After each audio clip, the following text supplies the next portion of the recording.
الحمد لله نحمده ونستعينه ونستغفره ونؤمن به ونتوكل عليه ونعوذ بالله من شرور أنفسنا ومن سيئات أعمالنا. من يهده الله فلا مضل له ومن يضلله فلا هادي له. وأشهد أن لا إله إلا الله وحده لا شريك له. وأشهد أن محمدًا عبده ورسوله أرسله بالحق بشيرًا ونذيرًا وداعيًا إلى الله بإذنه وسراجًا منيرًا. أما بعد فأعوذ بالله من الشيطان الرجيم.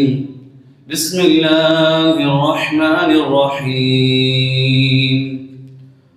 قل يا أيها الكافرون لا أعبد ما تعبدون ولا أنتم عابدون ما أعبد ولا أنا عابد ما عبدتم ولا أنتم عابدون ما أعبد لكم دينكم ولي دين.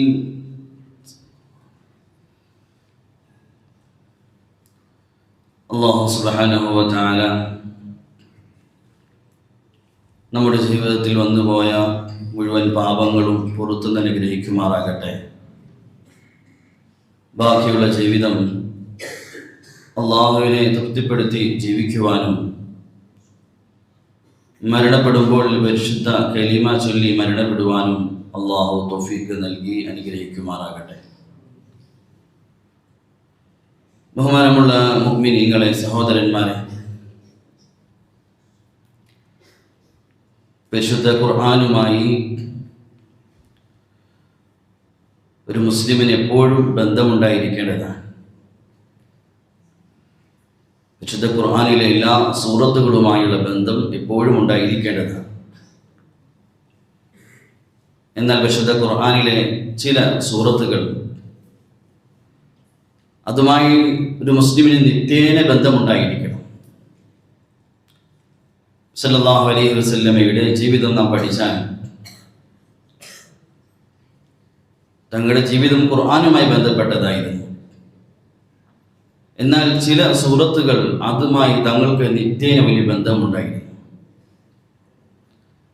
അതിൽപ്പെട്ട വളരെ ചുരുങ്ങിയ പൊതുവെ മുസ്ലിമീങ്ങളെല്ലാം മനഃപാഠമാക്കിയ ഒരു സൂറത്താണ് സൂറത്തുൽ കാഫിറൂൻ. ഈ സൂറത്ത് വളരെ ലളിതമായ സൂറത്താണെങ്കിലും വളരെ പ്രതിഫലമുള്ളതും വളരെ ഉയർന്ന ഒരു ആശയം കൈമാറുന്നതുമായ ഒരു സൂറത്താണ്. അതുകൊണ്ട് തന്നെ ഹബീബായ തങ്ങൾ സല്ലല്ലാഹു അലൈഹി വസല്ലം ഈ ജീവിതത്തിൽ നിത്യമായി തങ്ങൾ സുബ്ഹിയിലെ സുന്നത്ത് നമസ്കാരത്തിൽ, സുബ്ഹിക്ക് മുമ്പുള്ള സുന്നത്ത് നമസ്കാരത്തിൽ തങ്ങൾ ആദ്യത്തെ റക്അത്തിൽ ഈ സൂറത്ത് പാരായണം ചെയ്യുമായിരുന്നു. മഗ്രിബിന് ശേഷമുള്ള പ്രധാനപ്പെട്ട സുന്നത്ത് നമസ്കാരത്തിലും തങ്ങൾ ഈ സൂറത്ത് പാരായണം ചെയ്യുമായിരുന്നു. വിത്ർ നമസ്കാരത്തിലും തങ്ങൾ ഈ സൂറത്ത് പാരായണം ചെയ്യുമായിരുന്നു. അത്രമല്ല, ഉറങ്ങാൻ കിടക്കുമ്പോൾ ഒരു മുഅ്മിൻ ചൊല്ലേണ്ട ദിക്റുകളിലും സൂറത്തുകളിലും നിത്യമായി ഉറങ്ങുന്ന സമയത്ത് അവസാനമായി ഓതേണ്ട സൂറത്താണ് സൂറത്തുൽ കാഫിറൂൻ. ധാരാളം അതിൻ്റെ ഫളായിലുകൾ, പ്രയോജനങ്ങൾ ഹദീസിൽ കാണാം. ജുബൈർ ബിൻ മുത്ഇം റളിയല്ലാഹു തആല അൻഹുവിനോട് ഒരിക്കൽ സല്ലല്ലാഹു അലൈഹി വസല്ലം ചോദിച്ചു, ജുബൈർ, നീ നിന്റെ കൂട്ടുകാരുടെ കൂട്ടത്തിൽ യാത്ര പുറപ്പെട്ട് മടങ്ങി വരുമ്പോൾ ആ കൂട്ടത്തിൽ ഏറ്റവും നല്ല സന്തോഷവാനായും നീ പോയ യാത്രാ സംഘത്തിൽ ഏറ്റവും വലിയ സമ്പന്നനായും നീ നല്ല നിലയിൽ മടങ്ങാൻ ആഗ്രഹിക്കുന്നുണ്ടോ?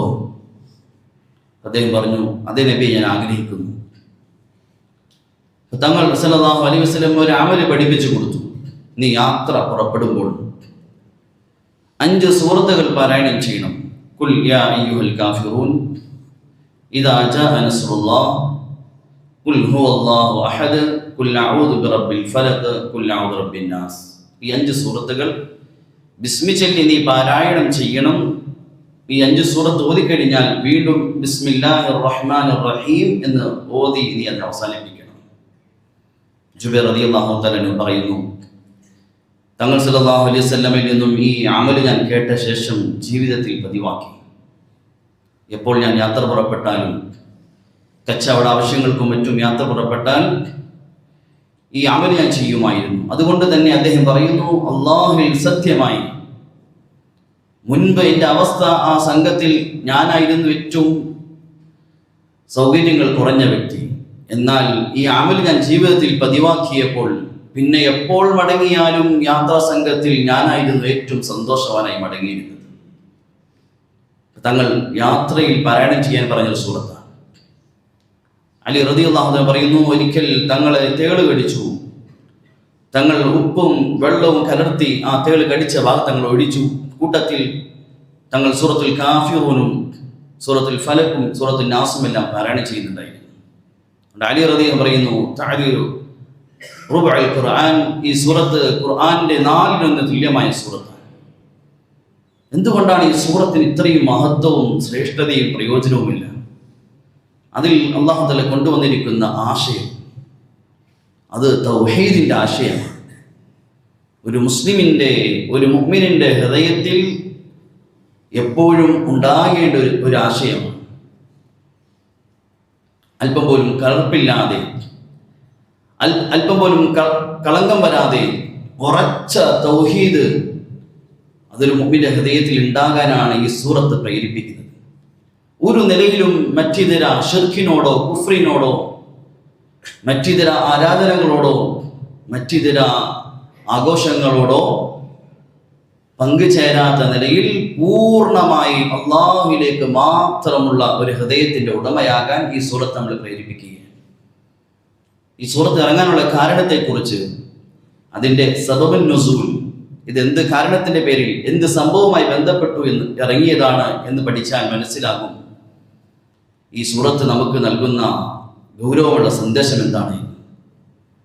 മക്കയിലെ ഖുറൈശികൾ, മുശ്രിക്കീങ്ങൾ,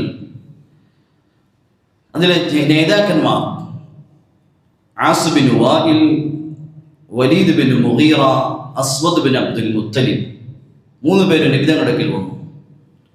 ഇത് പറഞ്ഞു, നബി, നമുക്കൊരു സൗഹാർദ്ദത്തിലാണ്, നമ്മൾ തമ്മിലുള്ള ഈ ശത്രുതയിൽ ഇതിലും അവസാനിക്കട്ടെ, നമുക്ക് പരസ്പരം ഒരു സൗഹാർദ്ദം ഉണ്ടാക്കാം. അതിന് അവർ കൊണ്ടുവന്ന മാനദണ്ഡം, മാർഗം അവർ പറഞ്ഞു, അതിനുവേണ്ടി ഞങ്ങൾ ചില കാര്യങ്ങൾ താങ്കളോട് പറയാം. ഒന്ന്, താങ്കൾ ഒരു വർഷം മാത്രം ഞങ്ങളുടെ ആരാധ്യ വസ്തുക്കളെ, വിഗ്രഹങ്ങളെ താങ്കൾ ആരാധിക്കണം. അടുത്ത വർഷം താങ്കളുടെ ഇലാഹിനെ ഞങ്ങൾ ആരാധിക്കാം.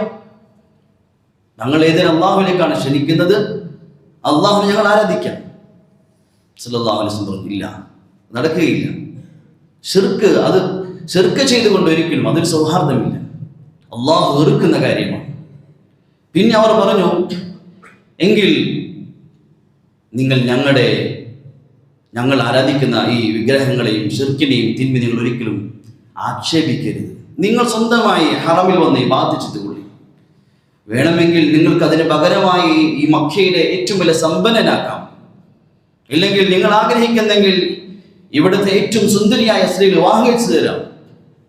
സല്ലല്ലാഹു അലൈഹി വസല്ലം പറഞ്ഞു, അത് നടക്കുകയില്ല.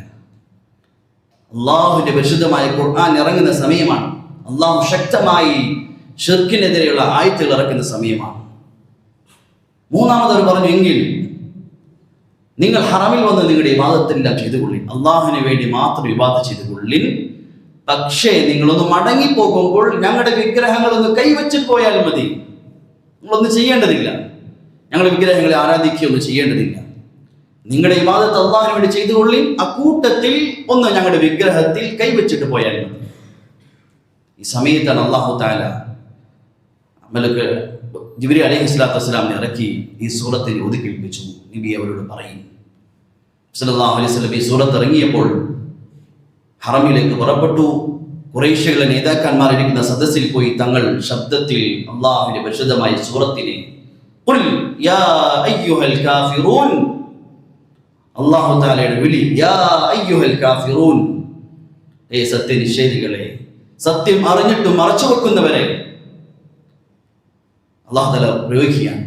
വ്യക്തമായ ഒരു പറയാൻ ഖുൽ യാ അയ്യുഹൽ കാഫിറൂൻ ലാ അഅ്ബുദു മാ തഅ്ബുദൂൻ, വ്യക്തമായിട്ട് അതിനെ നിങ്ങൾ പറയുകയാണ്. ഒരിക്കലുമില്ല, നിങ്ങൾക്ക് എന്തെങ്കിലും പ്രതീക്ഷയുണ്ടെങ്കിൽ ആ പ്രതീക്ഷ അവസാനിപ്പിച്ചുകൊള്ളിൻ.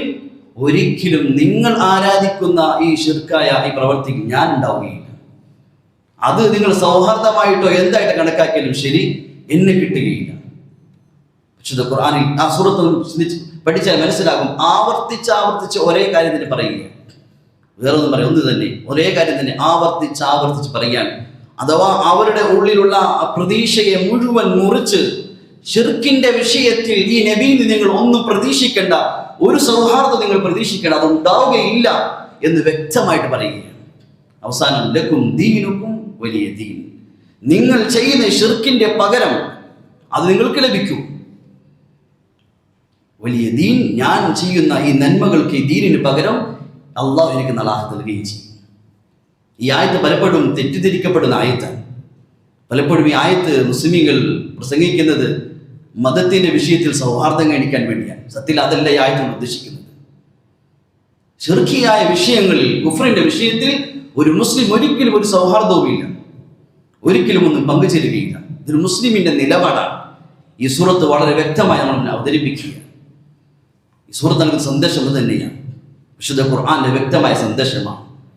ശിർക്കിയായ ആരാധനകളിലോ അല്ലെങ്കിൽ ശിർക്കുമായി ബന്ധപ്പെട്ട ആഘോഷങ്ങളിലോ അല്ലെങ്കിൽ മറ്റിതര അവരുടെ ആരാധന ബന്ധപ്പെട്ട എന്തെങ്കിലും ആരാധനകളോ ആഘോഷങ്ങളിലോ മുസ്ലിമിനെ ഒരിക്കലും കാണാൻ സാധിക്കുകയില്ല.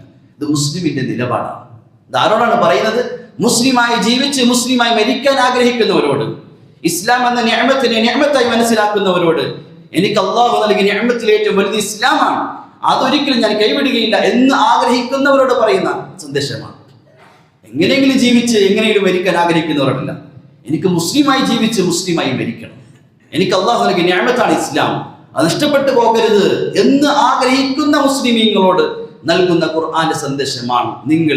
നിങ്ങൾ ശിർക്കുമായി ബന്ധപ്പെട്ട ഒരാരാധനയിൽ നിങ്ങൾ പങ്കെടുക്കരുത്, ഒരാഘോഷത്തിൽ നിങ്ങൾ പങ്കെടുക്കരുത് എന്ന് ഖുർആൻ നൽകുന്ന സന്ദേശമാണ്.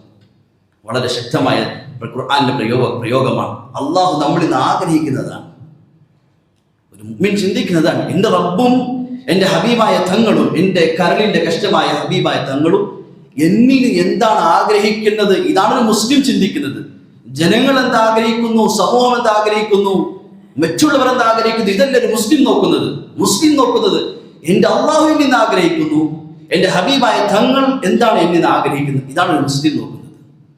ഹസ്രത്ത് യൂസുഫ് റഹ്മത്തുള്ളാഹി തആല അലൈഹി, അദ്ദേഹം ഇന്ത്യയിൽ വെച്ചൊരു പണ്ഡിതനാണ്, വലിയ പണ്ഡിതൻ. അദ്ദേഹത്തിന്റെ മരണത്തോടടുത്ത സമയത്ത് ഒരു ഗ്രന്ഥം എഴുതി. ആ ഗ്രന്ഥം പൂർത്തിയാക്കാൻ സാധിച്ചില്ല, അദ്ദേഹം മരണപ്പെടുകയും ചെയ്തു. ആ ഗ്രന്ഥത്തിന്റെ പേര് ഇതായിരുന്നു, അള്ളാഹുവും റസൂലും എന്ത് നിങ്ങൾ ഇന്ന് ആഗ്രഹിക്കുന്നു, യഹൂദിയും നസ്രാനിയും നിങ്ങൾ ഇന്ന് എന്ത് ആഗ്രഹിക്കുന്നു. രണ്ട് കാര്യമാണ്. ചില കാര്യങ്ങൾ അള്ളാഹുവും റസൂലും നമ്മൾ ഇന്ന് ആഗ്രഹിക്കുന്നുണ്ട്, അതേപോലെ ചില കാര്യങ്ങൾ ഈ ഉമ്മത്തിൽ നിന്നും ബാത്തിലിന്റെ ആളുകൾ ആഗ്രഹിക്കുന്നുണ്ട്. ബാത്തിൽ ആഗ്രഹിക്കുന്നത് വലൻ തർള അൻകൽ യഹൂദു വലൻ നസാറ ഹത്താ തത്തബിഅ മില്ലതഹും, യഹൂദിയത്തും നസ്രാനിയത്തും ഉമ്മത്തിൽ നിന്ന് ആഗ്രഹിക്കുന്നത് നാം അവരുടെ മാർഗത്തെ പിൻപറ്റാനാണ്. സത്യത്തിൽ ഇന്ന് ലോകത്ത് നടക്കുന്ന ഈ പ്രശ്നങ്ങളും കലാപങ്ങളും യുദ്ധങ്ങളും ഈ ശത്രുതയെല്ലാം ഇതിൻ്റെ എല്ലാം അടിസ്ഥാനം ഇത് തന്നെയാണ്. മുസ്ലിമീങ്ങളുടെ സമ്പത്ത് കണ്ടിട്ടോ, മുസ്ലിമീങ്ങളുടെ ശക്തി കണ്ടിട്ടോ, മുസ്ലിമീങ്ങളുടെ ആൾവലിപ്പം കണ്ടിട്ടോ, മുസ്ലിമീങ്ങളുടെ പള്ളിയുടെ മിനാരത്തിന്റെ പൊക്കം കണ്ടിട്ടുമുള്ള കലാപങ്ങളല്ല. സത്യത്തിൽ മുസ്ലിമീങ്ങൾ ഷിർക്കിലേക്ക് പങ്കെടുക്കാത്തതിന്റെ, മുസ്ലിമീങ്ങൾ കുഫ്രിൽ ഷിർക്കിൽ ചേരാത്തതിന്റെ വെറുപ്പാണ്. അതും ഉമ്മത്തിൽ ഉണ്ടായ പ്രശ്നങ്ങൾ തീരും, പിന്നെ യുദ്ധങ്ങളോ കലാപങ്ങളോ ഉണ്ടാവുകയില്ല. മുസ്ലിം ഉമ്മത്ത് മറ്റുള്ളവരെ പോലെ ഷിർക്കിൽ പങ്കുചേരാൻ തുടങ്ങിയാൽ ഈ ലോകത്ത് പ്രശ്നങ്ങൾ അവസാനിക്കും. പക്ഷേ മുസ്ലിമിന് ഒരിക്കലും അത് സാധിക്കുകയില്ല. മുസ്ലിം എപ്പോഴും ആ വിഷയത്തിൽ കർക്കശമായ തീരുമാനമുള്ളവരാണ്. സല്ലല്ലാഹു അലൈഹി വസല്ലം ഉമ്മത്തിന്റെ വിഷയത്തിൽ ഭയപ്പെട്ടത് തന്നെയാണ്. മുസ്ലിം ഉമ്മത്തിന്റെ വിഷയത്തിൽ ഉമ്മത്തിന്റെ പട്ടിണിയേക്കാൾ, ഉമ്മത്തിന്റെ മരണത്തെക്കാൾ, ഉമ്മത്തിന്റെ മേലുള്ള അക്രമത്തെക്കാൾ നിബിതങ്ങൾ ഭയപ്പെട്ടത് ഈ ഉമ്മത്ത് മറ്റുള്ള മതക്കാരെയും മറ്റുള്ളവരുടെയും മാർഗങ്ങളെയും ആരാധനയും പിൻപറ്റുന്നതിനെയാണ്. ഞങ്ങൾ പറഞ്ഞു, ഒരു കാലഘട്ടത്തിൽ ഭയപ്പെടുന്നു. ചാണിന് ചാണായി മുഴത്തിന് മുഴമായി മുസ്ലിം ഉമ്മത്ത് മറ്റുള്ളവരെ പിൻപറ്റുന്ന ഒരു കാലഘട്ടം വരുന്നത് ഞാൻ ഭയപ്പെടുന്നു. ഞങ്ങൾ പറഞ്ഞു, ഞാൻ ഭയപ്പെടുന്നു. അത് ഈ ഉമ്മത്തിന് വലിയ നാശമാണ്. ഉമ്മത്തിന് വ്യക്തമായ ആരാധനയും ആഘോഷവും രീതിയും മാർഗവും നൽകിയിട്ടുണ്ട്. ഇനി ആരുടെ പുറകിൽ പോകേണ്ട ആവശ്യമില്ല. സുന്ദരമായ സൗന്ദര്യമുള്ള നല്ല ഭംഗിയായ ഒരു മാർഗം ഈ ഉമ്മത്ത് നൽകിയിട്ടുണ്ട്. ഇത് വിട്ടിട്ട് ആരുടെയെങ്കിലും ആഘോഷങ്ങളും രീതികളും കാണുമ്പോൾ അതൊന്നും പിൻപറ്റേണ്ടവരല്ല മുസ്ലിമീങ്ങൾ. ശുദ്ധമായ പരിശുദ്ധമായ പ്രകൃതിയോടും മനസ്സിനും യോജിക്കുന്ന ഒരു മാർഗം ഉമ്മത്ത് നൽകപ്പെട്ടു. ആരുടെയെങ്കിലും പുറകിൽ പോകേണ്ടവരല്ല മുസ്ലിം ഉമ്മത്ത്. നിബിധങ്ങൾ ഭയപ്പെട്ട കാര്യമാണ്. തങ്ങൾ സല്ലല്ലാഹു അലൈഹി വസല്ലം സഹാബത്തിനെ വളരെ കർക്കശമായി നിർബന്ധ ബുദ്ധിയിൽ നിബിധങ്ങൾ തടഞ്ഞ രീതിയാണ്. നിങ്ങൾക്ക് നൽകപ്പെട്ട ഈ മാർഗം ഇത് പരിശുദ്ധമാണ്. ഇതിൽ നിന്ന് ഒരല്പം പോലും നിങ്ങൾ അങ്ങോട്ടും ഇങ്ങോട്ടും മാറരുത്. ബാക്കി എന്ത് നിങ്ങൾക്ക് ഭംഗിയായി തോന്നിയാലും. മൂസാ നബി അലൈഹിസ്സലാമിന്റെ തൗറാത്ത് അല്ലാഹു എന്ന ഗ്രന്ഥമാണ്. ഉമർ റളിയല്ലാഹു തആല അൻഹു തങ്ങളുടെ മുന്നിൽ വായിച്ചു. അതിലെ നല്ല ആശയങ്ങൾ, നല്ല വരികൾ അത് കണ്ടപ്പോൾ, അതിന് ചില കഷ്ണങ്ങൾ കിട്ടിയപ്പോൾ നബി തങ്ങളുടെ മുന്നിൽ വായിച്ചു കേൾപ്പിച്ചു. അദ്ദേഹം അത് വായിച്ചു കൊണ്ടിരിക്കുമ്പോൾ സഹാബാക്കൾ കാണുന്നു നബി തങ്ങൾ സല്ലല്ലാഹു അലൈഹി വസല്ലമയുടെ മുഖം ഇങ്ങനെ ദേഷ്യത്താൽ ചുവന്ന്, ഉറുമാൻ പഴത്തിന്റെ നീര് പോലെ ചുവന്ന് തുടുത്ത അവസ്ഥയിൽ. സഹാബാക്കൾ ചോദിച്ചു, ഉമർ, നീ കാണുന്നില്ലേ? നബി തങ്ങളുടെ മുഖത്തേക്ക് നോക്കുന്നില്ലേ? ഉമർ റളിയല്ലാഹു നോക്കിയപ്പോൾ നബി തങ്ങൾ ദേഷ്യത്താൽ ഇങ്ങനെ മുഖം ചുവപ്പ് വർണ്ണമായി. തങ്ങൾ സല്ലല്ലാഹു അലൈഹി വസല്ലമയുടെ ദേഷ്യത്തിന്റെ അവസ്ഥ കണ്ടപ്പോൾ ഉമർ റളിയല്ലാഹു വലിച്ചെറിഞ്ഞിട്ട് പറഞ്ഞു, റദീതു ബില്ലാഹി റബ്ബൻ വബിൽ ഇസ്ലാമി ദീനൻ മുഹമ്മദിൻ സല്ലല്ലാഹു അലൈഹി വസല്ലം നബിയ. ഇല്ല നബിയെ, താങ്കൾ മതി. തങ്ങൾ പറഞ്ഞു, ഉമർ, വലൗ കാന മൂസ ഹയ്യൻ മാ വസിഅ ഇല്ല ഇത്തിബാഇ. ഉമർ, നീ മനസ്സിലാക്കണം, അഥവാ എൻ്റെ ഉമ്മത്തിൽ മൂസ നബി നബിയെ എൻ്റെ ഉമ്മത്തിൽ ജീവിച്ചിരിക്കുന്നുണ്ടെങ്കിൽ അദ്ദേഹത്തിന് രക്ഷപ്പെടണമെങ്കിൽ തൗറാത്ത് പിൻപറ്റിയാൽ പോരാ, എന്നെ പിൻപറ്റണം, ഖുർആൻ പിൻപറ്റണം. ഒരൽപ്പം പോലും അങ്ങോട്ടും ഇങ്ങോട്ടും മാറാൻ നബി തങ്ങൾ സമ്മതിച്ചില്ല സഹാബത്തിന്. നിങ്ങൾക്ക് നൽകപ്പെട്ട ഈ മാർഗത്തിൽ നിങ്ങൾ പോകണം. നിർബന്ധ ബുദ്ധിയായിരുന്നു. ഒരു സഹാബി നബി തങ്ങളോടൊന്ന് ചോദിച്ചു, നബിയെ, ബവാന എന്ന സ്ഥലത്ത് ഞാൻ ഒരു മൃഗത്തെ അറുക്കാൻ നേർച്ചയാക്കി, ഞാൻ അറുത്തുകൊള്ളട്ടെ? തങ്ങൾ ചോദിച്ചു, അവിടെ എന്തെങ്കിലും വിഗ്രഹങ്ങൾ ഇരിക്കുന്നുണ്ടോ? മറ്റുള്ള മതക്കാർ ആരാധിക്കുന്ന വിഗ്രഹങ്ങൾ? അദ്ദേഹം പറഞ്ഞു, ഇല്ല നബി, വിഗ്രഹങ്ങളൊന്നുമില്ല. പിന്നെ തങ്ങൾ വീണ്ടും ചോദിച്ചു, അവിടെ മറ്റു മതക്കാരുടെ ആഘോഷം നടക്കുന്ന സ്ഥലമാണോ? അദ്ദേഹം പറഞ്ഞു, അല്ല നബിയെ, അവരുടെ ആഘോഷം നടക്കുന്ന സ്ഥലമല്ല. എങ്കിൽ നീ അറുത്തുകൊള്ളും. നബി തങ്ങളുടെ ചോദ്യം, ഒരിക്കലും മറ്റുള്ളവരുടെ ആഘോഷത്തോടോ അവരുടെ ആരാധനയോടോ ഇമ്മത്ത് ഒരു നിലക്കും അതിൽ സൗഹാർദ്ദം കാണിക്കാൻ പങ്കുചേരാൻ പാടില്ല. നബി തങ്ങൾ ആഗ്രഹിച്ചതാണ്. ഒരു നിലക്കും ഒരു കാര്യത്തിലും, നമ്മൾ നിസ്സാരമായി കാണുന്ന കാര്യത്തിൽ പോലും. Abdullahi bin Amr bin as റളിയല്ലാഹു തആല അൻഹു പ്രസിദ്ധനായ സഹാബിയാണ്. അദ്ദേഹം ഒരിക്കലും മഞ്ഞ വസ്ത്രം ധരിച്ചു വന്നു. നബി തങ്ങൾ ദേഷ്യപ്പെട്ടു ചോദിച്ചു, എന്താ അംർ നീ അബ്ദുള്ള ധരിച്ചിരിക്കുന്നത്? ഇന്ന ഹാദിഹി സിയാബുൽ കുഫാർ ഫലാ തൽബിസുഹാ.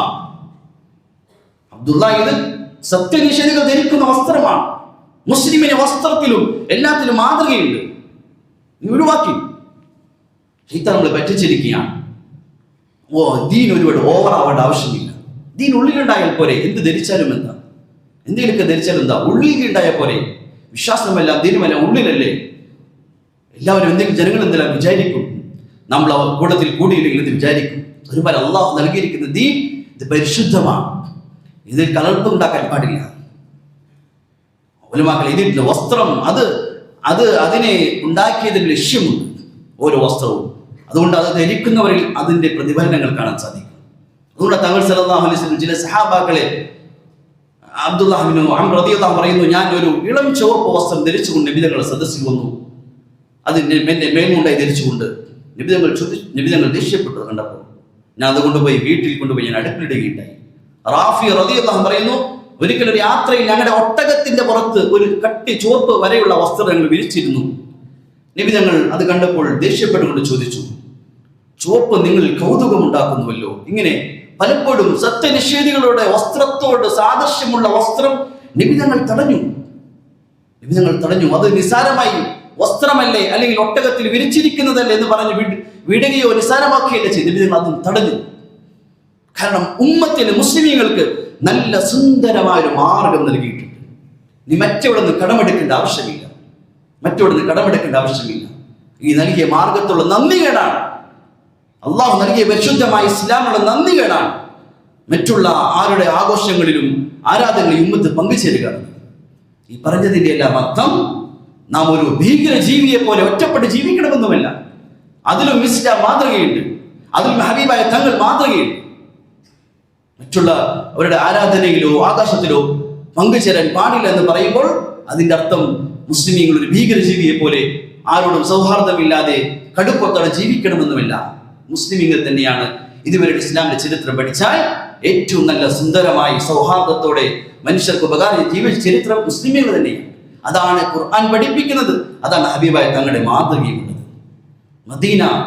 മദീനത്തു ത്വയ്യിബ, നബി തങ്ങളുടെ ഭരണം, മുസ്ലിമീങ്ങളുടെ നാട്, അവിടെ തന്നെയാണ് യഹൂദികൾ ജീവിച്ചിരുന്നത്. സ്വസ്ഥമായി ജീവിച്ചിരുന്നു, അവരുടെ കച്ചവടങ്ങൾ നടന്നിരുന്നു, അവരുടെ ജീവിത ആവശ്യങ്ങൾ നടന്നിരുന്നു, അവരുടെ ആരാധന നടന്നിരുന്നു. ഏത് മദീനയിൽ? നബി തങ്ങളുടെ മദീനയിൽ, പരിശുദ്ധമായ മദീനയിൽ, നബി തങ്ങളുടെ ഭരണം നടക്കുന്ന നാട്ടിൽ. പിന്നെ അവർ ചതി കാണിച്ചു, മക്കയിലെ മുശ്രിക്കീങ്ങളോട് ഒറ്റുകൊടുത്തു. ചതി കാണിച്ചപ്പോൾ നബി തങ്ങൾ ആ ഗോത്രത്തെ മാത്രം നബി തങ്ങൾ പുറത്താക്കി. മദീനയിൽ ബനൂ ഖുറൈദ ഗോത്രത്തെ പുറത്താക്കി. ഇതാണ് പലപ്പോഴും മുസ്ലിം തെറ്റിദ്ധരിപ്പിക്കുന്നത്. എന്തുകൊണ്ട് പുറത്താക്കപ്പെട്ടു? ചതിച്ചു.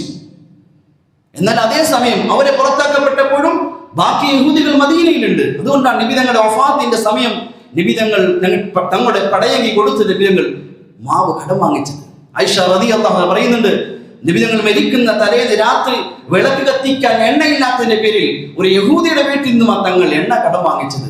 അവിടെ അബ്ദുറഹ്മാൻ ബിൻ ഔഫും ഉസ്മാൻ ബിൻ ഗനിയും എല്ലാം ഉണ്ടായിട്ടും നബി തങ്ങൾ യഹൂദിയിൽ നിന്ന് കടം വാങ്ങിച്ചെങ്കിൽ എത്ര ബന്ധമായിരുന്നു, സൗഹാർദ്ദം ഉണ്ടായിരുന്നു. സൗഹാർദ്ദം കാണിക്കേണ്ട വിഷയങ്ങളിൽ സൗഹാർദ്ദം കാണിച്ചിരുന്നു, നബി തങ്ങൾ ബന്ധങ്ങൾ കാണിച്ചിരുന്നു. സൗഹാർദ്ദം കാണിക്കാൻ പാടില്ലാത്ത ആരാധനകളും ആഘോഷങ്ങളും പൂർണ്ണമായി സഹാബത്തിന് തടയുകയും ചെയ്തു. ഇത് മുസ്ലിമീങ്ങളുടെ പാരമ്പര്യം തന്നെയാണ്. ഇതാണ് മുസ്ലിമീങ്ങളുടെ പാരമ്പര്യം. മറ്റുള്ളവർക്ക് എല്ലാ നിലയിലും ഉപകാരങ്ങൾ ചെയ്തു. അൽതമിഷ് റഹ്മത്തുള്ളാഹി തആല അലൈഹി ഇന്ത്യയിൽ ഒരു ഭരണാധികാരിയായിരുന്നു. എത്ര വലിയ ദീനുള്ള ഒരു ഭരണാധികാരി.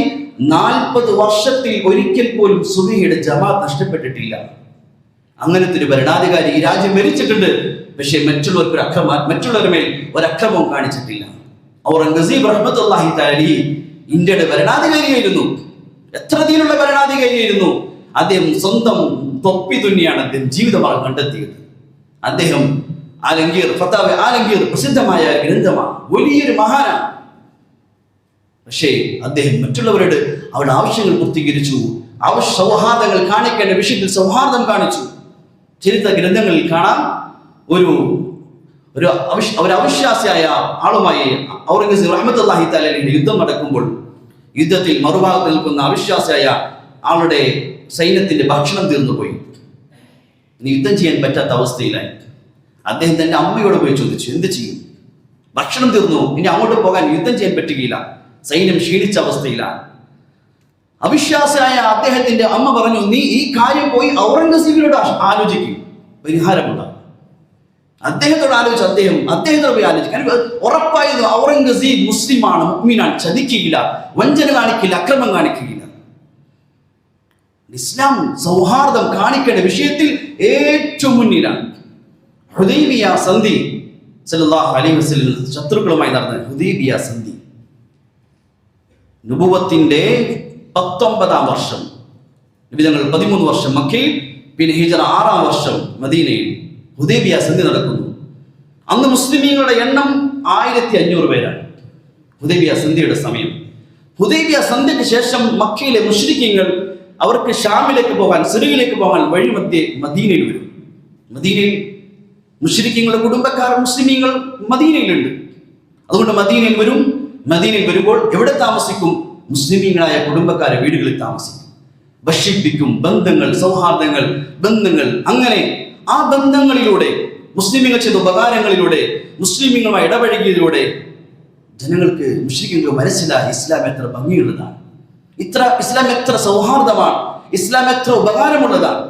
അതുകൊണ്ട് ചരിത്രത്തിൽ കാണാം, 19 വർഷം നബി തങ്ങളുടെ പരിശ്രമത്തിൽ കൂടി 1500 രൂപയാണ് എങ്കിൽ പിന്നെ അവിടെ നിന്ന് 3.5 വർഷം കൊണ്ട് നബി തങ്ങൾ ഹജ്ജത്തുൽ വദാഇലെത്തിയപ്പോൾ മുസ്ലിമീങ്ങളുടെ എണ്ണം 1,1,5 ലക്ഷത്തോളം എത്തുകയാണ്. വേഗത്തിൽ ഇസ്ലാം പടർന്നതിന്റെ കാരണം മുസ്ലിമീങ്ങളുടെ സൗഹാർദ്ദവും ഉപകാരങ്ങളുമായിരുന്നു.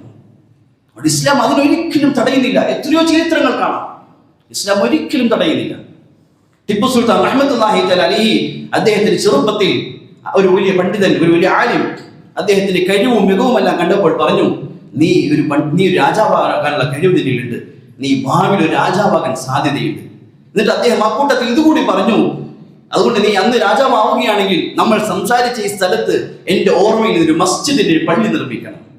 ചരിത്രത്തിൽ കാണാം, അദ്ദേഹം ടിപ്പു സുൽത്താൻ റഹ്മത്തുള്ളാഹി അലൈഹി അദ്ദേഹം ഭരണാധികാരിയായി രാജാവായ കാലഘട്ടത്തിൽ അദ്ദേഹം ഈ വാഗ്ദാനം പൂർത്തീകരിക്കാൻ ആഗ്രഹിച്ചു. അതിന്റെ സമീപത്തൊരു ക്ഷേത്രം ഉണ്ടായിരുന്നു. അദ്ദേഹം ആ ക്ഷേത്രത്തിലെ പുരോഹിതനെ പോയി കണ്ടു, അതിന്റെ പൂജാരിയെ പോയി കണ്ട് അദ്ദേഹം സംസാരിച്ചു, അനുവാദം ചോദിച്ചു. സത്യത്തിൽ അദ്ദേഹം ഭരണാധികാരിയാണ്, അദ്ദേഹത്തിന്റെ കയ്യിൽ അധികാരവും സൈന്യവും സമ്പത്തും എല്ലാം ഉള്ളത്. എന്തിനാണ് ആ പൂജാരിയുടെ അനുവാദം ചോദിക്കുന്നത്? പക്ഷേ ഇസ്ലാം അത് പഠിപ്പിക്കുന്നുണ്ട്. എന്നിട്ട് അനുവാദം കിട്ടിയ ശേഷം അദ്ദേഹം ഒരു മസ്ജിദ് നിർമ്മിക്കുകയുണ്ടായി. ഇങ്ങനെ എത്ര ചരിത്രം നമുക്ക് അവതരിപ്പിക്കാം. ഇസ്ലാം സൗഹാർദ്ദത്തെ പ്രേരിപ്പിക്കുന്നു, സൗഹാർദ്ദം കാണിക്കേണ്ട മാനുഷികമായ ബന്ധത്തിന്റെ വിഷയത്തിൽ. പക്ഷേ മറ്റുള്ളവരുടെ ആഘോഷത്തിലോ ആരാധനയിലോ മുസ്ലിം ഒരു നിലക്കും പങ്കുചേരുകയില്ല. ഇതാണ് പരിശുദ്ധമായ ഖുർആനിലെ സൂറത്തുൽ കാഫിർ നൽകുന്ന ഏറ്റവും വലിയ സന്ദേശം. എന്നാൽ നമ്മൾ ചിന്തിച്ചു നോക്കി, നമ്മുടെ അവസ്ഥ എന്താണ്? മറ്റുള്ളവർക്ക് സംശയമാണ് ഇത് ആരുടെ ആഘോഷമാണെന്ന്, മുസ്ലിമീങ്ങളുടെ ആഘോഷമാണെന്ന് തോന്നിപ്പോകുന്ന അവസ്ഥയിൽ മുസ്ലിമീങ്ങൾ മുൻകടന്നു പോയി. അതുകൊണ്ട് ഇത് അല്ലാഹുവിന്റെ സഹായം നഷ്ടപ്പെടാൻ തുടങ്ങി. അതുകൊണ്ട് നാം ചിന്തിക്കുകയും നമ്മുടെ തലമുറകളെ ഉണർത്തുകയും ചെയ്യേണ്ട കാര്യമാണ്. അല്ലാഹു തആല കാര്യങ്ങൾ മനസ്സിലാക്കി അമൽ ചെയ്യാൻ തൗഫീഖ് ചെയ്യുമാറാകട്ടെ. വആഖിറു ദുആനി അൽഹംദുലില്ലാഹി റബ്ബിൽ ആലമീൻ. ഇൻഷാ അല്ലാഹ് ഓണം വെക്കേഷനിൽ നമ്മുടെ പെൺകുട്ടികൾക്ക് വേണ്ടി ഒരു 3 ദിവസത്തെ വെക്കേഷൻ ക്യാമ്പ് നമ്മുടെ മദ്രസയിൽ നടക്കുന്നുണ്ട്. സെപ്റ്റംബർ 2, 3, 4 ചൊവ്വ, ബുധൻ, വ്യാഴം ഇട ദിവസങ്ങളാണ്. അതുകൊണ്ട് പെൺകുട്ടികൾ കിട്ടുന്ന നല്ലൊരു അവസരമാണ്. ആൺകുട്ടികളെ സംബന്ധിച്ച് മദ്രസയിൽ അൽഹംദുലില്ലാഹ് മുതിർന്ന ക്ലാസ്സുകളിൽ പഠിക്കും, ദീന്റെ സദസ്സുകൾ പള്ളിയിൽ കേൾക്കും. പക്ഷെ നമ്മുടെ പെൺകുട്ടികൾക്ക് അങ്ങനെ സദസ്സുകളോ അവസരങ്ങളെ കിട്ടാറില്ല. അതുകൊണ്ട് മാഷാ അല്ലാഹ് ഒരു 3 ദിവസം 2 രാത്രി 3 പകലും നമ്മുടെ മദ്രസയിൽ താമസിച്ച് അധ്യാപികമാരുടെ മേൽനോട്ടത്തിൽ ഒരു 3 ദിവസം ക്യാമ്പ് നടക്കുന്നുണ്ട്. സാധിക്കുന്നവർ മുതിർന്ന ഒരു 13 വയസ്സിന് മുകളിലേക്കുള്ള കുട്ടികളുണ്ടെങ്കിൽ എല്ലാവരും പറഞ്ഞേക്കും. നമ്മുടെ കുടുംബത്തിലോ അല്ലെങ്കിൽ കുടുംബങ്ങളിലോ ഉണ്ടെങ്കിൽ അവരെല്ലാം അറിയിക്കുകയും ചെയ്യും. അല്ലാഹു